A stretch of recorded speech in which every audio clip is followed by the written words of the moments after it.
At the start of this 6-day build sprint, Thunderhead was mostly a question. Could one person use artificial intelligence to help build a powered flight game that is actually worth playing? Now I have working flight and combat, multiple playable builds, a more readable rainforest, a controlled traversal lab, a new storm shell suit, and fresh footage where the storm world finally starts to read more clearly in motion. That is real progress, but it still does not prove the game is fun. This is not a victory lap, it is a receipt check. What changed? What did the AE actually help with? What did I still have to decide? What broke? And what does the project have to prove next? Thunderhead is a working title for an original Stormflight action game. The goal is the feeling of powered movement through a dangerous world, not a remake and not a copy of another game's identity. No protected characters, names, interface, audio, geometry, animations, or game files are part of this build. For this stretch, my main coding collaborator has been Codex using GPT 5.6 Sol. I use AID to help plan systems, draft and review code, create checks, diagnose failures, and keep the iteration trail organized. I still set the direction, choose the quality bar, reject weak results, verify writes, and decide whether a milestone counts. A model can help create more attempts. It cannot decide which attempt deserves to become the game. Day 1 started with the smallest useful proof. Could storm, diver launch, fly, fight, land, and complete a fixed showcase inside a real build. The accepted reel moves through inspection, powered launch, controlled flight, combat, landing, and recovery. Native Mac and WebGL builds completed cleanly, and the tested browser path loaded its required files without recorded request failure. That proved the pipeline could hold. It did not prove the controls felt good in someone else's hands. The real was choreography. Fun still required direct control, readable decisions, and a reason to run it again. Day 2 improved the character people would actually watch and control. Stormdiver Hero V2 added rounded armor, shared materials, platform-specific textures, and clearer level of detail rules across showcase and playable Mac and web builds. It made the hero more readable, but it also exposed an important limit. Better armor does not automatically create a better decision loop. A clean engineering pass can still look like a prototype, and a stronger suit can still live inside a game nobody wants to replay. Day 3 attacked the world silhouette. The corrected rainforest build put a textured hero tree into the camera, visible routes through Launch Grove, Waterfall Corridor, and Warden Wetlands. The accepted Mac and web routes stayed inside their measured gates, and the source assets and simplification tools were recorded under their CC0 and MIT licenses. That is useful evidence. It means the canopy change survived the build and the tested route. It does not mean the entire procedural world is finished or natural. One better tree is a milestone.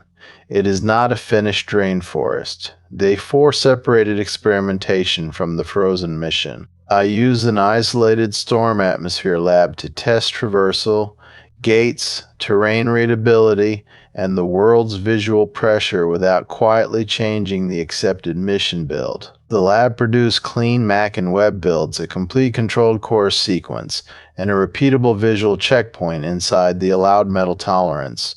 More importantly, it made the boundary visible. Automated receipts could tell me that the course completed and the build held.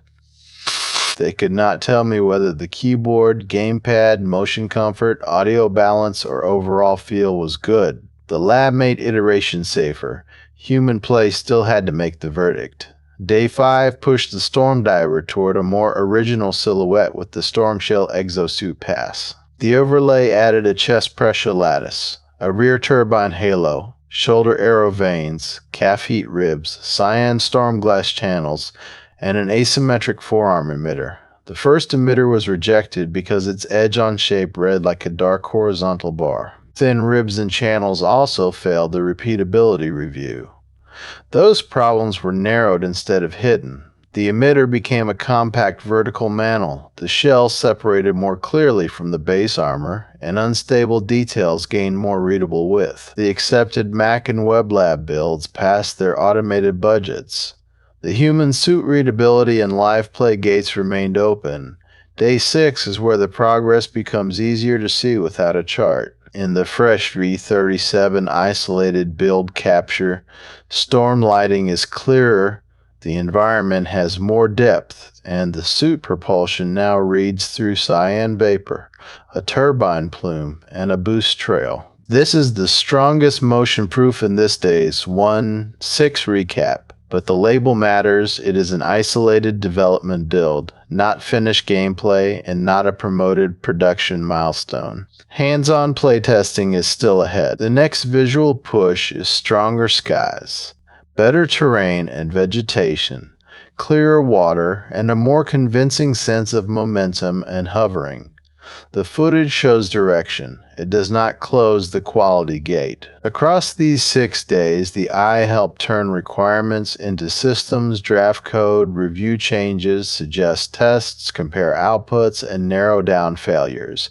It made the loop faster, but speed was never the final product. I still had to decide what Thunderhead should feel like, which references were inspiration rather than material, when an output was creatively and legally safe, what the performance receipts actually meant, and whether a result could move forward. I also had to stop when a source was missing, a shader failed outside the editor, transparency changed in a player build, a camera exposed the wrong side of the suit, the canopy stole the flight silhouette, or a visual detail failed repeatability.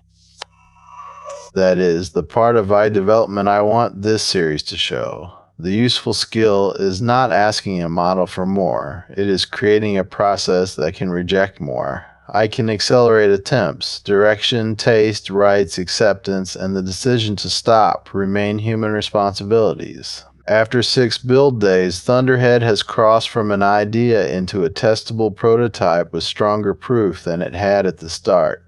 Flight exists. Combat exists. The hero and world are becoming more readable. The lab gives me a safer place to test. None of that earns the word fun yet. The next honest gate is better hands-on evidence, movement control, combat readability, motion comfort, and whether anyone wants another run after the first one ends. Until those answers are recorded, the verdict is simple. The systems are moving. The receipts are real. The most important proof is still ahead. What would you test first? Flight feel, combat timing, or the world itself?